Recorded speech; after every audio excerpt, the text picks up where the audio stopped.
you can be in the role of a property owner by not renting but by buying. Government give you a lot of grant. You wait 7 years, but the government price the property today's price. 7 years down the road, you are getting a property priced 7 years ago, brand new.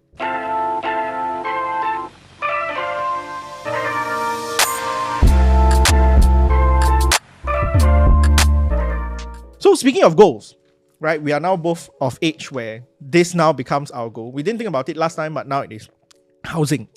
Okay, so the boomer advice that we always get is that you should not wait too long for you to get yourself a house, because the faster you get the house, you have ownership of the house, right? You pay off the thing. After that, everything else, the money, you can really do investing, right? But some people are like, it's such a big commitment to just like get a house and I have to pay. What are all the financial opportunities that I miss? What about investing in like time opportunities? I cannot, because I have to pay off the house loan. So what do you think? Is it true that you should not wait too long to buy a house, as it allows you more time to build financial stability? I think this is only applicable to Singapore, that you should get your house as soon as possible. Because if you look at the statistically, the prices of the housing in Singapore only goes up, never comes down. So the last time that it came down was in 1997 Asian financial crisis. Right. But it recovered. So how many Asian financial crises do you want? So, if you keep procrastinating, recently I watched a documentary about a Singaporean lady who sold off her property and started to rent. But her intention was to buy again. But interestingly, the prices never come down to her level for her to buy again. Right. And she became homeless as a result. So that is only applicable to Singapore context, for the fact that we know that the housing prices only goes up and never comes down.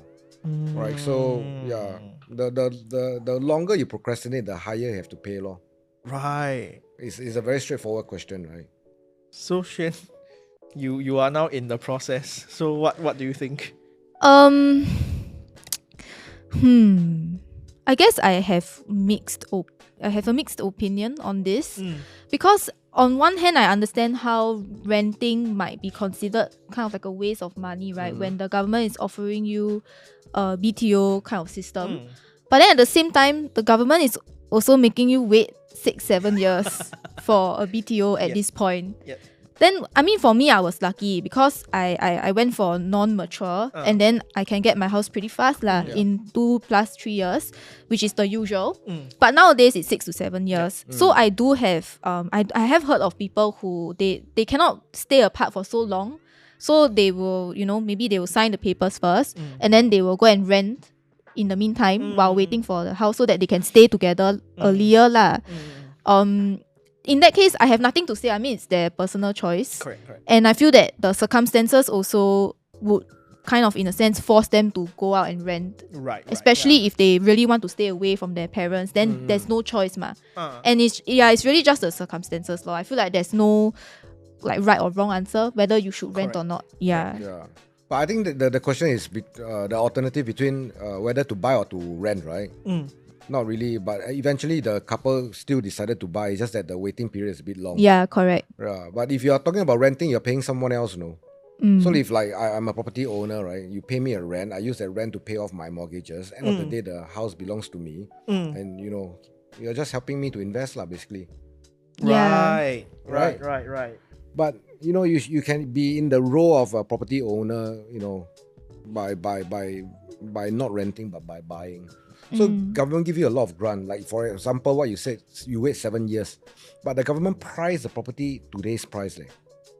7 years down the road, the property price is going to be very different. Yep. And 7 years down the road, you are getting a property that's priced 7 years ago, brand new. Then they give you a grant, all these things. I think as Singaporeans, this is for me. This is my personal opinion. Now we pay taxes, right? Our earlier generations built Singapore, right? So this is my entitlement. I need to have that grant. I need to have that, benefit that the government is giving me for the fact that I'm a Singaporean. Right. Then the youngsters should enjoy that benefit. I've seen cases where, relative, they buy new for some of the very famous developments in Singapore and they make $500,000 out of it 10 years down the road. So think about it. If they have rented 10 years ago, they wouldn't have that $500,000 more, right? They got it about 500 plus and sell it for 1 million plus. Yeah, I guess it's the question of whether you should own a house. Yeah. Yeah. I think the counter argument to the boomer advice is usually just how much money do I need to pay to have a roof over my head? But I think that's just short-sightedness after what we have just received. And the advice here is just understanding what your money is doing. Because like what Alan said, if it goes out to somebody else, it just doesn't make any sense, does it? But you paying more and making your life slightly inconvenient for a short period of time for you to own that house makes so much more sense if you think about it that way. Yeah, I guess also we are okay, this might get mixed reactions from people, but we are lucky to have the BTO system. Yes, we are. Yeah, I think no matter how many complaints there are about the BTO system, imagine living in Korea, for example. Right, yep. Yeah, you can't even buy a house. You can't even own one. There's like no opportunity for some people to even own a house. Even the so-called middle class people there would choose to rent as compared to owning a house. And I mean, of course, it would always be best to have a house in your name, right? So I think we are lucky to have the BTO system.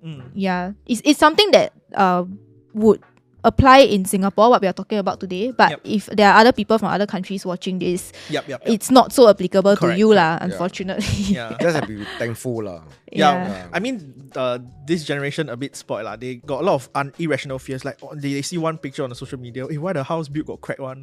And recently they were complaining about central... the centralized cooling system. That's mine. Centralized cooling system. Why the pipe so ugly? My tengah house. Correct. Yeah. And I'm like, bro, you have a house. Just don't like it, you can just like save up, do reno for it, and it'll look exactly how you want it. But you have a house, you have an opportunity given to you. It's just a place for you to stay. You don't have to worry about it. Yeah, right. So yes, if the foundational pillar cracks, okay, big spook, be scared about it. But it's just the pipe. Figure it out lah. It's a small thing. It's not worth you considering. Oh, should I do a rental because the rental have everything sorted out for me? I'm trying to think of how I responded when I saw the news about the piping. What did I do? No, my house like that. Like, the first thing I did was to go to the Tengah Telegram group chat to see what other people were saying. So, I mean, typical Singaporean behavior lah. So, a lot of them were emailing into SP group, saying that they demanding for answers, firstly. And also, there are people who want to cancel, which I think you want to cancel and pay the penalty, then up to you lah. There's no, but I can see where you are coming from also about the spoiled behavior. I think it's just like that lor. It's just how we are. And I think it's the fact that this also compounds. There's this thing where there's called square foot inflation, where like you just get less for the money you pay now. The houses are smaller. There's nothing you can do about it. We're on an island. That's how it works. But then now it becomes a very interesting proposition. If I was back 10 years ago, right, house, I want to own it, definitely makes sense. Even if I had to sacrifice for it, it makes sense.